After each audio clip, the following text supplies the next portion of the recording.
Alright, so let's just say for the sake of this video, you're already dead set on getting a new iPhone 13 this year. You've already decided that, but what you aren't quite sure of is which one you want to get.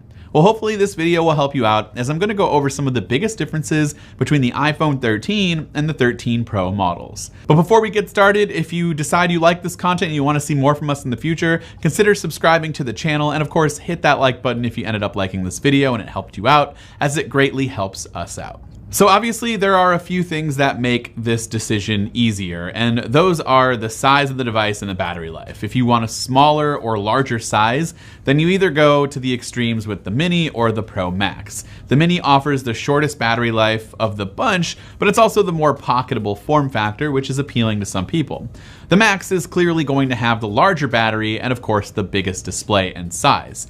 These are easy to distinguish, and you already probably made up your mind if you decided that you like smaller phones or bigger phones. But what about the iPhone 13 and 13 Pro? Both have the same size display and same form factor, but it is important to note here that while both phones are the same size, the 13 Pro does offer up to 22 hours of battery life for video playback compared to the standard 13's 19 hours. Now the biggest difference comes with the display and its new ProMotion technology on the iPhone 13 Pro. If you've ever used one of the 2018 and beyond iPad Pros, then you might be a bit familiar with ProMotion, or essentially a 120 Hz refresh rate on a display. This allows for a buttery smooth scrolling and navigation effect, and it just makes your device appear as if it's faster or snappier. This could have huge improvements for specific games and creative applications. If you're concerned about the battery taking a hit with this feature, Apple has optimized the feature to minimize that, adjusting the frame rate on the fly depending on battery life, application, etc. And it can range anywhere from 10 Hz all the way up to 120 Hz, depending on what's on your display. We've actually seen quite a few Android devices over the last few years implement this idea already, and I do really enjoy using it on those phones, and so I'm excited to see how this plays out on the upcoming iPhone 13 Pro. Now the iPhone 13 also only has 800 nits of brightness for the display, where the Pro models do feature a 1000 nit display. Now both phones do peak at 1200 nits for HDR content. The next biggest difference between each device is, of course, the camera systems. There's an additional telephoto lens on the Pro models, making it 3 cameras compared to 2, alongside a slightly more improved wide and ultra wide compared to the iPhone 13. But the two things that really stand out here compared to the standard iPhone 13 is the inclusion of a macro photography mode and ProRes video. Apple redesigned the ultra-wide lens for the Pro models and included an autofocus system that can focus on any object at just 2 centimeters away.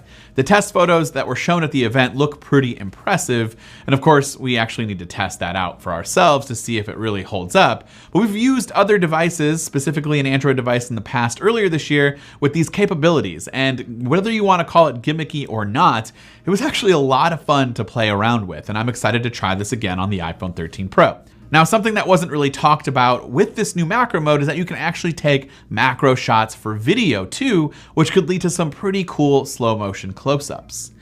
Also, a quick note, since the lenses on the Pro models have larger apertures, they are able to let in more light compared to the iPhone 13, which in theory should make night mode shots a bit better on the Pro models too. So just something to keep in mind if you're somebody who takes a lot of shots outside in the night. iPhone 13 Pro also has ProRes video capabilities, which offers high color fidelity at a lower compression rate, giving you some really high quality video content, but with that comes some massive file sizes. So something to keep in mind with this feature is it also won't be available at launch, as Apple has listed on its website that it's coming soon, and you'll have to have a model with at least 256 gigabytes of storage to take advantage of it, because again, your phone's going to fill up pretty quickly with those massive file sizes. It's also worth noting that Apple spent a lot of time talking about its new cinematic mode for video, where users can adjust and rack focus between the background subject and foreground subject to give your videos a more cinematic look. Now this feature is available across all iPhone 13 models, so it does not matter which one you get. I just wanted to make sure that was pretty clear. And then we get down to a few other minor changes depending on how you value them. But one of the more obvious cosmetic differences is the frosted matte glass on the back of the Pro models compared to just your standard glass, the shiny fingerprint magnet glass that we have on a lot of other phones, and specifically on the standard iPhone 13 and 13 mini. Now, I do prefer the matte finish as it's more resistant to smudges and fingerprints, but you do get some better color options for those non-Pro phones. Those colors include Product Red, Starlight, Midnight, Blue, and Pink. The Pro models will come in standard graphite, gold, silver, and a new Sierra blue color. The Pro models also feature stainless steel compared to the aluminum housing that's found on the iPhone 13, which is much more durable, but also, again, the iPhone 12 Pro models had a lot of fingerprint issues with those stainless steel, so it'll be interesting to see if Apple did anything with that on the 13.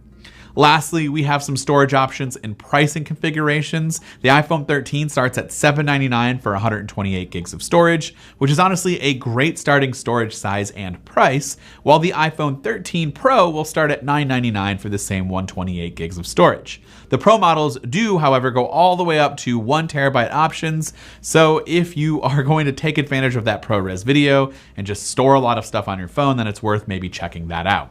And that's really it. There are a few differences that, depending on who you are, you might find it worth upgrading to those specific Pro models, but again, it will come at a minimum of at least $200 more than the standard iPhone 13. Now, for me personally, I'm going to try the 13 Pro out because mostly it's my job and because I've always navigated towards those Pro models, and I want to try out 120 Hertz Pro Motion, but for the average consumer, for anyone watching this video and you just want to know whether or not it's worth to spend that extra $200, I would say more so like last year, probably not. But of course, I'd love to know your thoughts in the comments down below.